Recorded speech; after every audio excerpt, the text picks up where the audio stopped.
जैसे next topic है इसमें इक्वलिटी ऑफ टू मैट्रिक्स या टू मैट्रिसेस। तो दो मैट्रिक्स इक्वल कब होते हैं, उनके लिए कंडीशन क्या होती है, और इक्वल होते हैं तो क्या होता है, ये सब इसमें पढ़ने वाले हैं।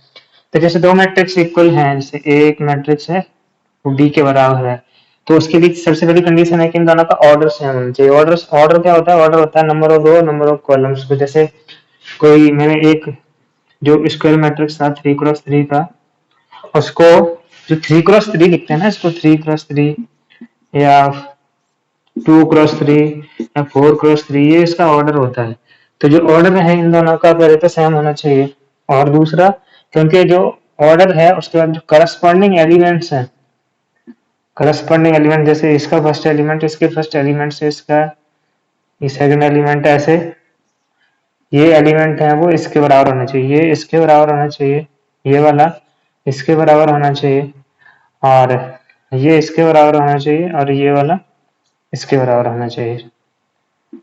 जैसे ये इसके बराबर होना चाहिए, तो इसको हम इक्वल मैट्रिक्स बोलेंगे। तो इसके लिए डेफिनेशन लिख लेते हैं कब होंगे। तो to matrices will be called equal only when their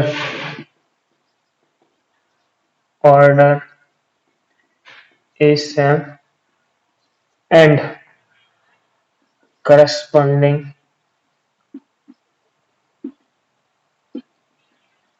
elements are equal।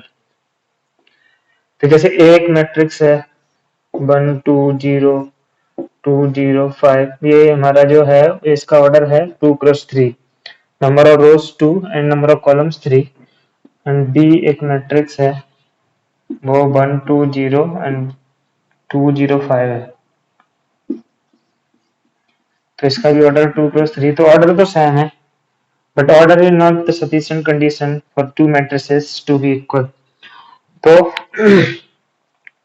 उनके करस्पॉन्डिंग एलिमेंट्स ही सेम होने चाहिए। 1 के बराबर है, 2 के बराबर है, 0 0 2 0 5 2 0 5 है। तो इसका मतलब ये 2 0 5 एक नंबर नहीं है, 2 0 और 5 है। तो ये यहाँ पे हम इसको a = b बोल सकते हैं। ठीक है, तभी बोलेंगे कि ये इनका ऑर्डर सेम होना चाहिए एंड रेस्पेक्टिव या करस्पॉन्डिंग एलिमेंट्स हैं वो भी सेम होना चाहिए, तो उनको हम इक्वल मैट्रिक्स बोल सकते हैं। क्वेश्चन करते हैं कि if a = b then find x and y। और a दे रखा है 1 2 एंड 3 4, b मैट्रिक्स दे रखा है x 2 3 y²। तो ये बोला गया है कि दोनों मैट्रिक्स इक्वल है, इसका मतलब तो ऑर्डर तो सेम है दोनों का, 2 + 2 है, ये 1 2 3 4, this is equal to this matrix. तो यहाँ पे हमको x और y की वैल्यू पूछी है, तो x को इसके बराबर होना चाहिए, अगर ये इक्वल मैट्रिक्स है तो x की वैल्यू आ जाएगी 1 के बराबर। Similarly y should be equal to 4, then only we can call these two matrices to be equal। so y की वैल्यू यहाँ से +-2, तो हमारी दोनों वैल्यू आ गई x और y की। ठीक है, ऐसे हम इक्वल करते हैं दो मैट्रिसेस को। नेक्स्ट इसमें वो है मल्टीप्लिकेशन। तो दो तरह के मल्टीप्लिकेशन होते हैं, वेक्टर की तरह नहीं, क्रॉस प्रोडक्ट डॉट प्रोडक्ट नहीं। तो फर्स्ट है इसमें multiplication of a scalar in A matrix. तो एक मैट्रिक्स को एक नंबर से मल्टीप्लाई कैसे किया जाता है वो हम समझते हैं यहाँ पर। तो उसमें क्या होता है, जैसे कोई मैट्रिक्स है A11 A12 A21 A22, और इसको हमको बोला गया है कि अगर एक मैट्रिक्स है तो के ए की वैल्यू बताओ। के ए मतलब एक स्केलर नंबर के, कोई भी नंबर है उससे मल्टीप्लाई किया गया है, तो k से मल्टीप्लाई करने के बाद क्या हुआ, ये सारे नंबर्स में k से मल्टीप्लाई हो जाएगा, तो ये मल्टीप्लाई होके कुछ ऐसा दिखेगा। यहाँ पे सारे एलिमेंट्स में, सभी एलिमेंट्स में मल्टीप्लाई होता है, ऐसा नहीं है किसी एक रो या किसी एक कॉलम में मल्टीप्लाई कर दो, तो उसको हम स्केलर मल्टीप्लिकेशन बोलते हैं, एक नंबर से मल्टीप्लाई किया जा रहा है। तो when a scalar number is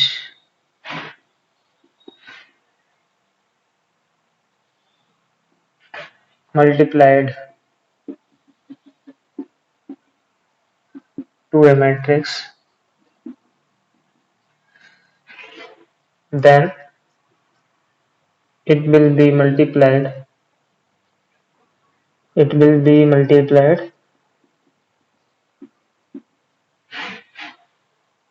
to all the elements of a given matrix। ठीक है, इसका एग्जांपल ये लिख लेना, और एक एग्जांपल करना है तो कुछ ऐसे कर सकते हैं।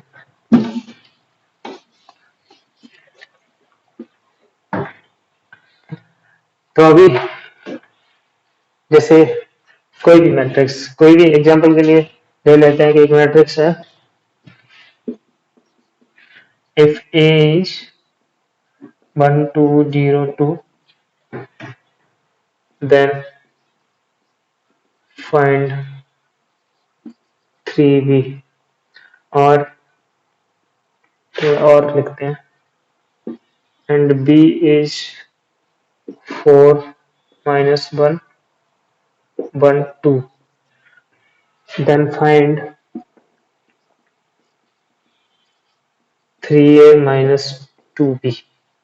तो 3A minus 2B का मतलब क्या है, पहले तो 3A निकालना पड़ेगा, तो 3A निकालने के लिए 3 से सबको मल्टीप्लाई कर दो, 2B निकालने के लिए इसको 2 से मल्टीप्लाई कर दो, और अब क्या करना है, 3A minus 2B कर दो, तो 3A में से इसमें से इसको माइनस करना है, तो हर एक एलिमेंट में से माइनस कर देना, तो ये जाएगा -5, ये 8, ये -2 एंड ये 2, तो ये 3A minus 2B की वैल्यू आ गई। तो इस तरीके से हम एक स्केलर से मल्टीप्लाई करके फिर उसके बाद सब्ट्रैक्ट ऐड करना है तो वो हम कर सकते हैं।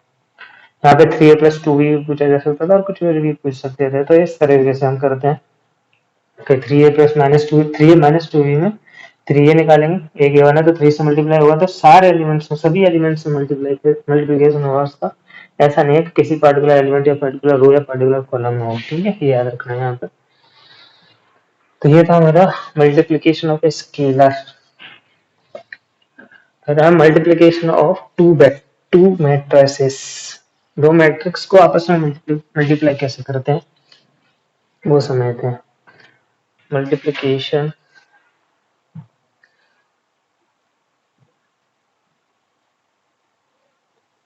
of two matrices, तो दो मैट्रिक्स को मल्टीप्लाई करना है तो उसके लिए कुछ कंडीशन होती है। कंडीशन क्या है कि पहले तो जैसे क्या है ना कि जैसे एक मैट्रिक्स दे रखा है, और मैट्रिक्स कैसे भी हो सकता है, मैं एक 2 3 4 0 -1 2, ये हमारा 3x2 का एक मैट्रिक्स है, और एक बी मैट्रिक्स है जो कि कुछ ऐसे है 1 2 2 0, ये है 2x2 का। तो क्या इनका मल्टीप्लिकेशन पॉसिबल है? पहले तो सभी हमेशा ऐसा नहीं है कि जब भी दो मैट्रिक्स दे दो कोई भी तो उनको हम मल्टीप्लाई कर सकते हैं, नहीं, ऐसा नहीं कर सकते। ऐसा तभी कर सकते हैं, उसके लिए कंडीशन ये है कि जैसे हमको ए और बी दे रखे हैं तो ए क्रॉस बी या ए का बी से मल्टीप्लाई करके निकालना है। ए बी और बी ए यहाँ पे दोनों डिफरेंट होते हैं, दोनों बराबर नहीं है, जैसे कि 4 into 2 और 2 into 4 होता है, वैसा नहीं है, ये अलग अलग होते हैं। सेम आ सकते हैं, वो स्पेशल केस कुछ हो सकता है, कोई केस नहीं है, वो बाई चांस आ जाए वो अलग बात है, लेकिन हमेशा होंगे इसकी कोई गारंटी नहीं है, हमेशा जेन्युइन नहीं होते हैं। आ जाए तो बाई चांस। तो यहाँ पे हम ए बी निकालने के लिए क्या कंडीशन है कि जो ए में नंबर ऑफ कॉलम्स हैं, नंबर ऑफ कॉलम्स ये है, ए बी निकालने के लिए बोल रहा हूँ, बी ए के लिए नहीं बोल रहा, ए बी के लिए, कि ए में नंबर ऑफ कॉलम्स हैं वो बी में नंबर ऑफ रोज के बराबर होना चाहिए, क्योंकि ये ऐसे जाके मल्टीप्लाई होता है। तो ऐसे जाके मल्टीप्लाई होता है, इसका मतलब number of columns in A should be equal to number of rows in B. Then only A into B can be estimated, otherwise not. Similarly, for BA, the number of columns in B should be equal to number of rows in A. Then we can find BA. ठीक है, तो ये first condition है, और उसका multiply कैसे करते हैं वो आगे करेंगे हम। तो फर्स्ट कंडीशन क्या है, for to matrices for multiplication of two matrices, for multiplication of two matrices,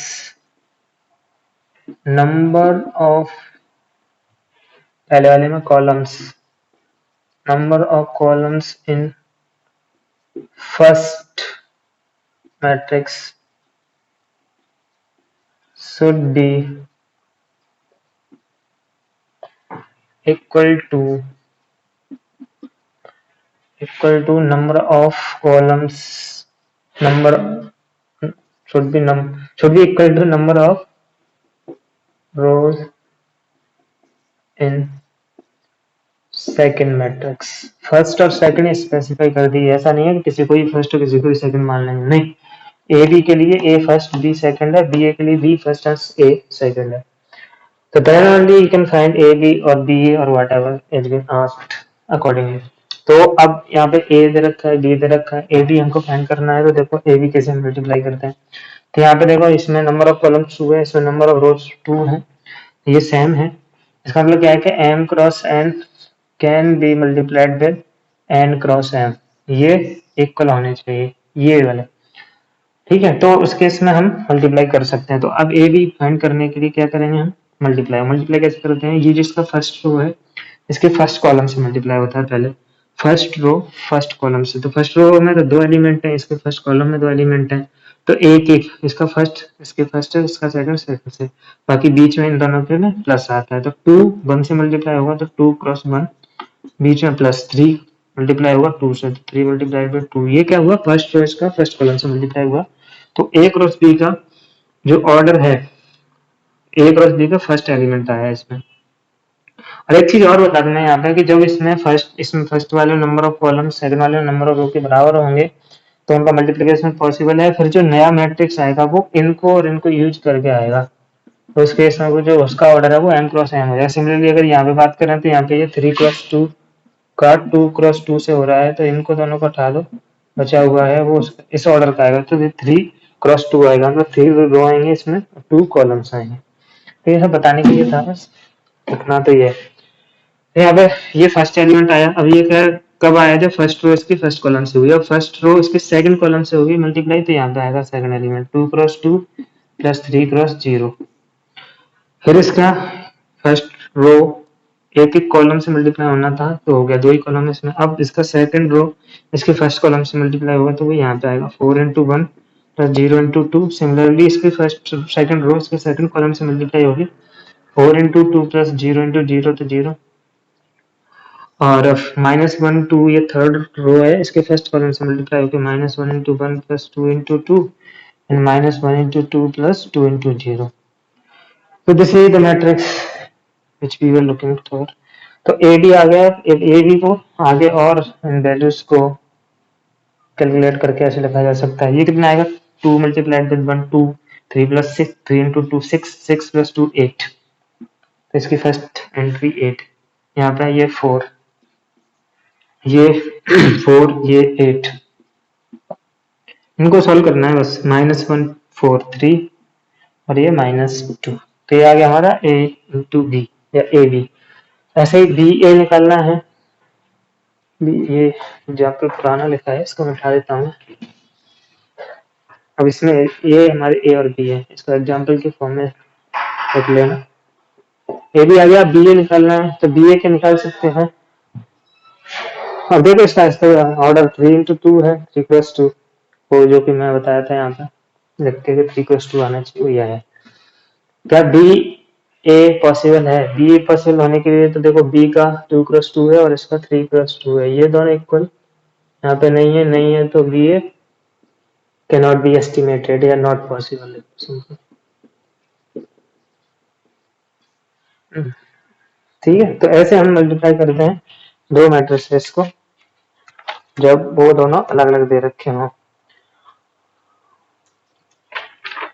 तो ये स्केलर मल्टीप्लिकेशन और सिंपल मल्टीप्लिकेशन ऑफ दो मैट्रिसेस हो गया।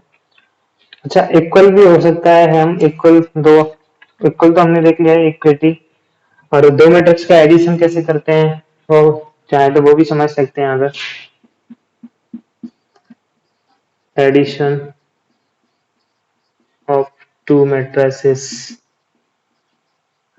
एडिशन वैसे सब्ट्रैक्शन करेंगे, तो एडिशन के लिए क्या है कि दोनों का बोथ मैट्रिसेस शुड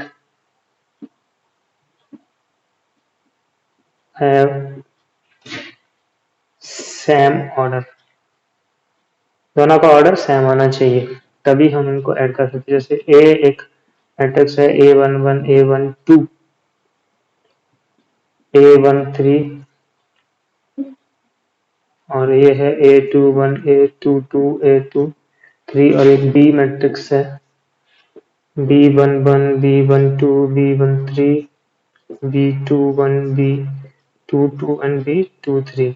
इसका ऑर्डर 2 × 3, सेम हियर 2 × अब दोनों का ऑर्डर सेम है और A + B निकालना है, तो देखो इसका फर्स्ट ऐड होगा और यहाँ पे फर्स्ट एलिमेंट बनाएंगे वो। सिमिलरली सेकंड से रेस्पेक्ट करस्पॉन्डिंग एलिमेंट ऐड हो जाएंगे। A13 बहुत सिंपल है। Similarly for second row A21 with B21 and A22 with B22 and A23 plus B23, इसका भी ऑर्डर सेम ही आएगा, ऑर्डर विल नॉट चेंज। तो ये एडिशन है। अब एडिशन मल्टीप्लिकेशन और ये सब कुछ प्रॉपर्टीज भी होती हैं। तो एक चीज मैं बता रहा था कि चलो एडिशन के लिए एक और क्वेश्चन कर लेते हैं, हालांकि एक हम कर चुके हैं सब्ट्रैक्शन के फॉर्म में, एक एडिशन के फॉर्म में कर लेते हैं। एग्जांपल है if a equals to 2304 b is -1120, then find 5a plus 3b। तो 5a निकालो, मैंने एक माइनस के लिए किया था यहाँ पे, तो पहले 5a निकालने के लिए 5 से सारे एलिमेंट्स को मल्टीप्लाई कर दो, तो ये कुछ ऐसा दिखेगा। उसके सिमिलरली 3b के लिए b को 3 से मल्टीप्लाई कर दो, तो ये कुछ ऐसा दिखेगा। और उसके बाद इसमें ये ऐड कर दो, जब ऐड करेंगे तो ये दोनों, ये इससे 7 15 18 06 और ये 20, तो ये ऐसा आ जाएगा, ये 5। ठीक है, एडिशन और टू मैट्रिसेस ऐसे किया जाता है, मल्टीप्लिकेशन और इक्विटी ऑफ टू मैट्रिसेस क्या होती है वो। अब इनकी एडिशन मल्टीप्लिकेशन की कुछ प्रॉपर्टीज हैं, और लिख लेते हैं नोट लगा के। हालांकि उनके नाम भी होते हैं, लेकिन नाम से कोई ज्यादा फर्क नहीं पड़ता है। तो पहला केस है कि जो a + b दो मैट्रिक्स का सम a + b करो या b + a करो, देयर इज नो डिफरेंस, तो दोनों सेम ही होते हैं। और चलो इसको फर्स्ट कर लेते हैं। Second, A B and B A are not same, दोनों सेम नहीं होते, दोनों वैल्यू इक्वल नहीं होती। और अगर कोई आ रही है तो बाई चांस है वो, ठीक है, ऐसा नहीं है कि हमेशा इक्वल है, A B equals to B A, नहीं, इसके लिए क्या लिखेंगे, मे और मे नॉट बी, हो भी सकता है, नहीं भी हो सकता। थर्ड है कि अगर ए को बी प्लस सी से मल्टीप्लाई करना है तो इसको हम ए बी प्लस ए सी लिख सकते हैं, ऐसे ही मल्टीप्लाई कर सकते हैं, तो मल्टीप्लीकेशन है, तो मल्टीप्लिकेशन के लिए या तो बी प्लस सी पहले निकालो फिर ए से मल्टीप्लाई कर दो, या फिर ए बी अलग निकाल लो, ए सी अलग कर निकाल लो और उन दोनों को ऐड कर दो, ये भी अब पॉसिबल है। फोर्थ फोर्थ के लिए हम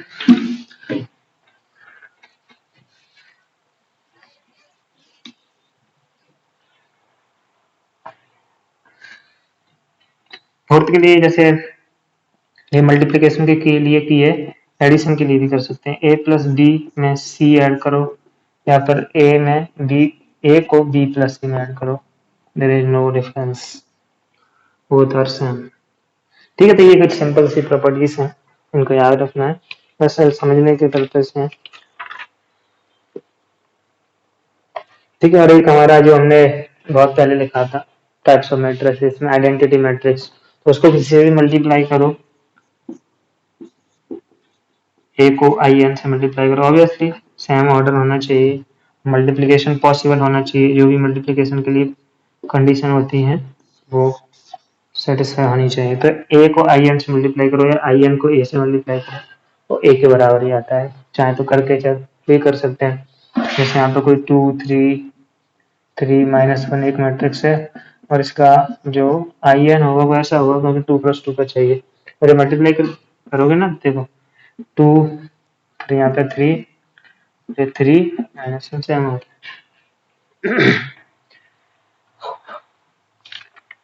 तो ये कुछ काम की प्रॉपर्टीज थी जो थोड़ी याद रखनी, हालांकि इनके नाम भी होते हैं, कोई जरूरत नहीं है, ठीक है। नेक्स्ट टॉपिक है इसमें trace of A matrix, trace and transpose, trace पढ़ते हैं पहले,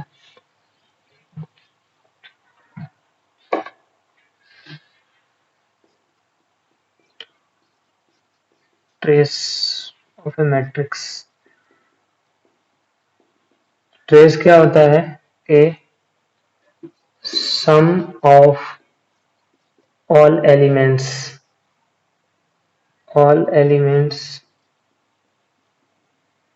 of diagonal of a square matrix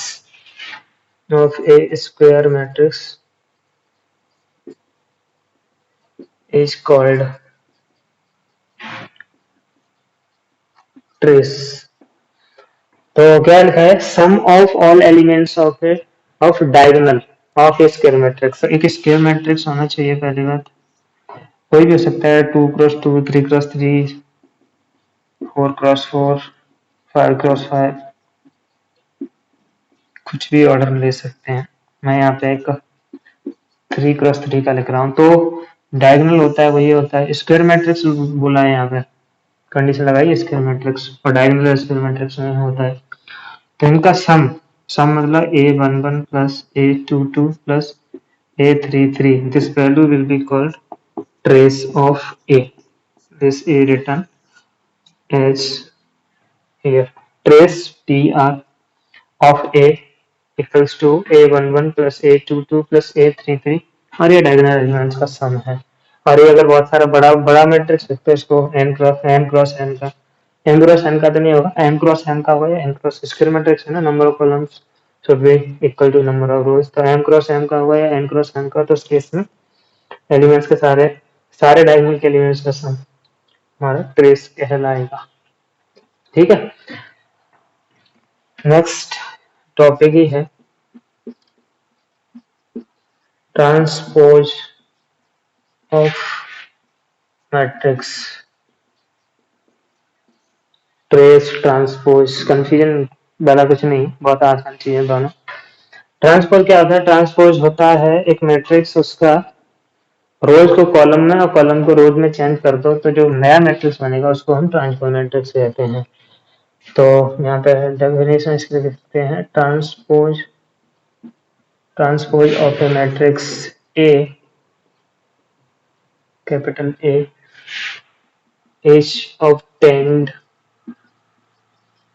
by interchanging rows into columns और कॉलम्स इंटू रो को कॉलम में चेंज करो या कॉलम को रोज में चेंज करो, कोई डिफरेंस नहीं है, दोनों सेम ही है।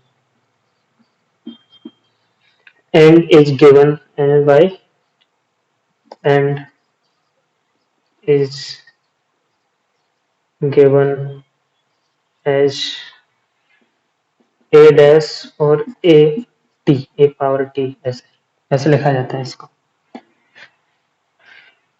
ए डैश और ए टी। तो जैसे कोई मैट्रिक्स ए ऐसे दिया है, कुछ भी A11 A12 A13 A21 A22 A23, तो ए ट्रांसपोज या ए पावर टी कैसे लिखा जाएगा? रोज तो कॉलम में बदल दो, जैसे जो फर्स्ट रो है उसको फर्स्ट कॉलम बना दो, तो फर्स्ट कॉलम ऐसे बनता है, सेकंड रो है उसको सेकंड कॉलम, सेकंड रो ये है तो सेकंड कॉलम बना दो इसको, तो ये इसका ट्रांसपोज आ जाएगा। इसके लिए मैट्रिक्स का स्क्वायर मैट्रिक्स होना ना होना कुछ फर्क नहीं पड़ता इससे, ठीक है, वो बस स्पेस के लिए था। अब इस ट्रांसपोज की भी कुछ प्रॉपर्टीज होती हैं। अब प्रॉपर्टी क्या है वो देखो, पहले तो यहाँ पे इस पे देखो कि ट्रांसपोज ये है, ये ए है और ए ट्रांसपोज ये है, कैसे लिया है वो, रो और कॉलम को इंटरचेंज करके, ठीक है। अगर हम इसका ट्रांसपोज लें, मतलब क्या है, ए का ट्रांसपोज ए के ट्रांसपोज का ट्रांसपोज लें, तो इसका ट्रांसपोज जब हम इसको कॉलम को फर्स्ट रो में कन्वर्ट करेंगे तो ये मिलेगा, इस फर्स्ट रो को इसके सेकंड रो को सेकंड कॉलम, थर्ड रो को थर्ड कॉलम बनाएंगे तो इसका ट्रांसपोज यही मिल जाएगा। इसका मतलब क्या है, जो प्रॉपर्टीज मैं लिखने जा रहा हूँ उसमें जो फर्स्ट प्रॉपर्टी हो जाएगी वो ट्रांसपोज ऑफ ए, या फिर प्रॉपर्टीज ऑफ ट्रांसपोज। क्या है कि फर्स्ट है इसमें ए का ट्रांसपोज लिया और उसका भी ट्रांसपोज ले रहे हैं, तो वो या फिर इसको ऐसे लिखो ई पावर टी, तो वो ओरिजिनल जो था वही पहुंच जाएंगे, ठीक है। सेकंड है कि ए प्लस बी का ट्रांसपोज क्या हुआ, दो मैट्रिक्स उनको ऐड कर दिया, उसका ट्रांसपोज लिया, तो उनका हम अलग अलग ट्रांसपोज लेके भी ऐड कर सकते हैं, उसमें भी कोई डिफरेंस नहीं होता है। अगर दो मल्टीप्लाई हो रहे हो उनका ट्रांसपोज तो ये उल्टा हो जाता है, B transpose A transpose.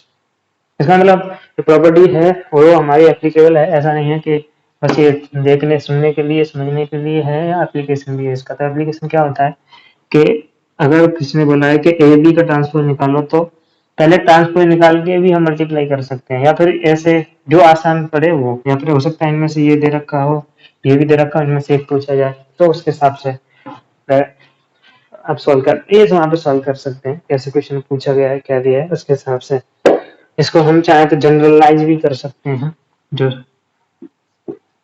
Third property है ना उसको, A1 A2 A3 ये बहुत सारे मैट्रिक्स हैं an, और सबकी मल्टीप्लाई करके उसके बाद इनका ट्रांसपोज दिया जा रहा है, तो ये उल्टे होकर सबका अलग अलग ट्रांसपोज भी लिखा जा सकता है, an power transpose, an minus one transpose and A2 transpose A1 transpose, ये इसकी प्रॉपर्टी होती है। ठीक है, इसको क्वेश्चन कर लेते हैं।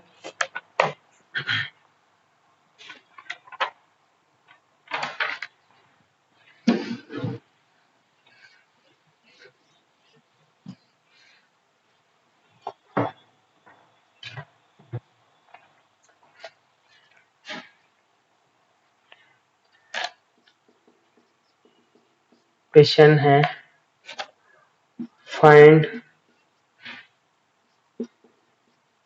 Trace of the matrix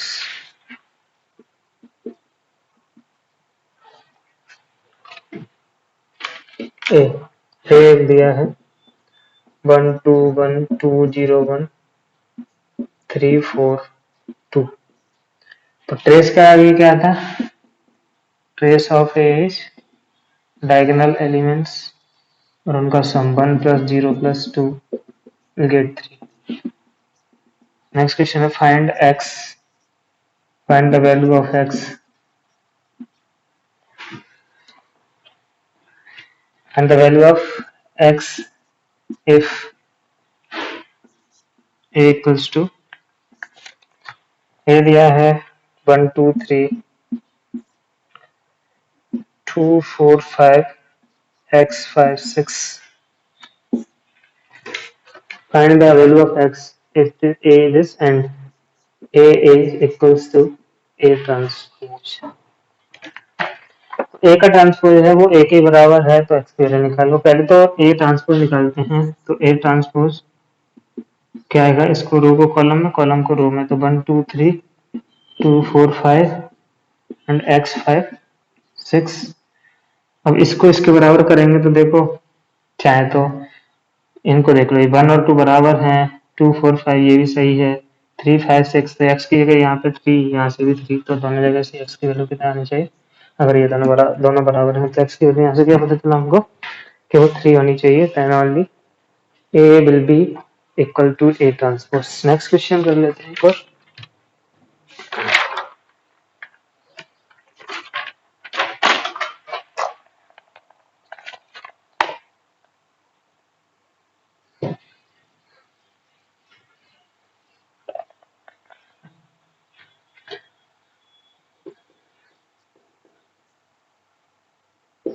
if a equals to 0 I minus I 0 then find a multiplied with a transpose. तो पहले a दे रखा है, a ट्रांसपोज निकाल लेते हैं और वो रो को कॉलम, कॉलम को रो से कन्वर्ट करके अब इन दोनों को मल्टीप्लाई करना है। तो मल्टीप्लाई करने के लिए हमने बताया था इसका first row a into A transpose निकालना है, ना कि a ट्रांसपोज a। तो ये निकालना है तो इसके हिसाब से इसके फर्स्ट रो इसके फर्स्ट कॉलम से मल्टीप्लाई होगा तो 0 0 आई स्क्वायर -1 होता है। हाँ ऑब्वियसली ये आई स्क्वायर नहीं है, आई है -1 आयोटा है जो कि कॉम्प्लेक्स नंबर से रिलेटेड है, बस रिलेटेड ही बोलूंगा मैं यहाँ पे। 0 तो आई स्क्वायर, अब जब ये इससे मल्टीप्लाई होगा तो 0 0 ये 0 आएगा। फिर जब इसका सेकंड रो इसके फर्स्ट कॉलम से मल्टीप्लाई होगा तो 0, और जब सेकंड रो इसके तो आई माइनस आई स्क्वायर तो ये भी -1 आ जाएगा। तो इसका बहुत छोटा सा सॉल्यूशन, ठीक है, यही आंसर है। ओके नेक्स्ट है some special types of matrices. हमने 10 11 टाइप्स के मैट्रिक्स पढ़ लिए हैं, कुछ और है सम स्पेशल मैट्रिसेस। पहला है सिमेट्रिक। सिमेट्रिक मैट्रिक्स क्या होता है कि अगर उसका हम ट्रांसपोज ले लें तो मैट्रिक्स चेंज ना हो, मैट्रिक्स चेंज ना हो तो उसको हम सिमेट्रिक मैट्रिक्स बोलते हैं। इसका मतलब जैसे देखो, जब हम ट्रांसपोज लेते हैं ना तो जो रो है वो कॉलम में कन्वर्ट हो जाते हैं और कॉलम में है वो रो में कन्वर्ट हो जाते हैं। चाहे तो देख सकते हैं जब भी A11 A12 A13 A21 A22 A23 and A, जब दो A इतना ही बड़ा लेते हैं और इसका जब हम अगर ये A है तो A ट्रांसपोज कुछ ऐसे A11 A21 and A12 A22 A13 and A23 ऐसे आएगा। अब इसमें देखो कि पहले ये जो एलिमेंट था वो A12 था, अब ये 2 बना है, मतलब AJI और AIJ कन्वर्ट हो गए। तो उस केस में क्या होता है कि सिमेट्री मैट्रिक्स है वो सिमेट्रिक तभी हो सकता है, पहले तो वो स्क्वायर मैट्रिक्स होना चाहिए। क्योंकि नंबर ऑफ कॉलम्स अगर वो नंबर ऑफ रोज बराबर नहीं है तो उस केस में हमारा यहाँ पे जो ये है सेटिस्फाई नहीं होगा। तो चाहे तो हम इसको एक और बढ़ा के लिख सकते हैं 3 3।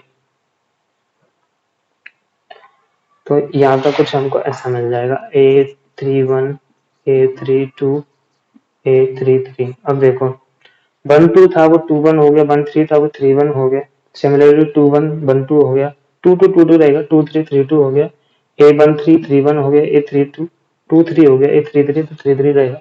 तो क्या हो रहा है कि आई और जे इंटरचेंज हो रहे हैं, सब में देख लो 1 2 2 1 1 3 3 1। तो अगर ये दोनों सेम आ गए, मतलब ट्रांसफर लेने के बाद भी सेम रहा है, तो उसको हम क्या बोलते हैं, सिमेट्रिक मैट्रिक्स। तो चार्ट डेफिनेशन लिख लो, symmetric matrix a matrix where transpose of A equal to ए।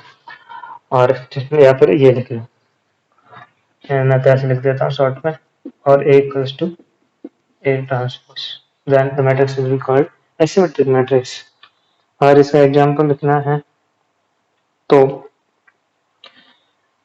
एक एग्जांपल मतलब ऐसे लिख रहा हूँ समझने के लिए कि ये इसको सेटिस्फाई कर रहा है कंडीशन को, 2 -1 3 -1 3 4 1 1 5।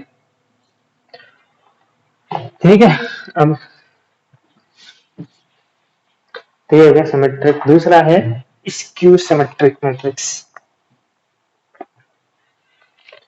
हाँ, चाहे तो लिख लेना यहाँ पे, it is a square matrix और ये कंडीशन सेटिस्फाई। सेकंड है skew symmetric.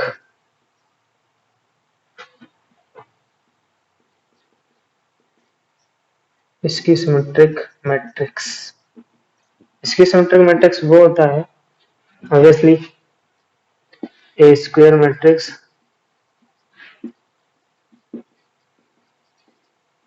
that satisfies the condition। Condition क्या है कि ए या फिर स्मॉल में लिखा जाए तो ये क्या होना चाहिए, माइनस हो जाना चाहिए, माइनस ऑफ ए जे आई। या फिर यहाँ पे बोला जाए तो ए है वो ए ट्रांसपोज का माइनस होना चाहिए, एक माइनस बाहर आ जाए। अगर ऐसा है तो जब आई और जे दोनों की वैल्यू इक्वल भी तो होती है ना कुछ केसेस में। कुछ केसेस, वो कौन से केसेस हैं, वो केसेस हैं डायगोनल एलिमेंट वाले। तो डायगोनल एलिमेंट वाले केसेस में आई इक्वल्स टू जे होता है, तो इसका केस में मतलब आई इक्वल्स टू आई रखेंगे, minus I equals to I हो जाएगा। इसका मतलब 2ai I equals to 0, ai equals to 0। इसका मतलब क्या है कि डायगोनल एलिमेंट्स इस केस में 0 होंगे सब। अगर डायगोनल एलिमेंट 0 होंगे तो डायगोनल एलिमेंट 0 होना सफिशिएंट कंडीशन नहीं है इसकी सिमेट्रिक के लिए। इसकी सिमेट्रिक के लिए सफिशिएंट कंडीशन क्या है कि a equals to minus A transpose होना चाहिए। लेकिन उस केस को, अगर इस कंडीशन को देखा जाए तो ये कंडीशन तभी पॉसिबल है जब उसके डायगोनल एलिमेंट्स कैसे हैं, 0 0 0, 3 का है तो, और अलग है तो इसके हिसाब से 4x4 का तो 4 0 आ जाए। ठीक है, इनके सिमेट्रिक और इसके सिमेट्रिक की प्रॉपर्टी होती है। अगर याद तो देखो a equals to A transpose होगा या फिर a equals to minus A transpose होगा, अगर इन दोनों में से कोई नहीं है तो उसको हम एसिमेट्रिक बोलते हैं। ऐसे लिखने की जरूरत नहीं, एसिमेट्रिक, एसिमेट्रिक मैट्रिक्स होता है, कोई नहीं पूछने वाला। लेकिन a equals to A transpose symmetric, a equals to minus A transpose asymmetric, और इन दोनों में से कोई नहीं है तो एसिमेट्रिक। प्रॉपर्टीज देखो, प्रॉपर्टी क्या है कि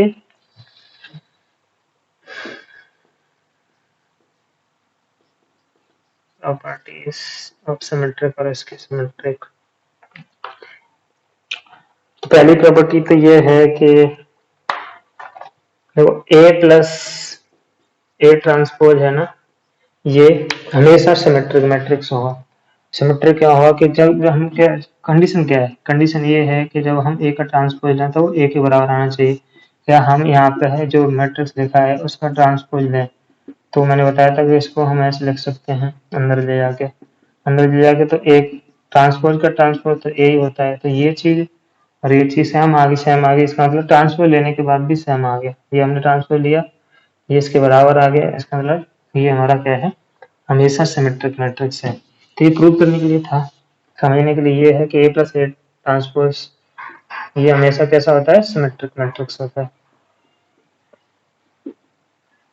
similarly A minus A transpose है वो स्क्यू सिमेट्रिक हो जाएगा।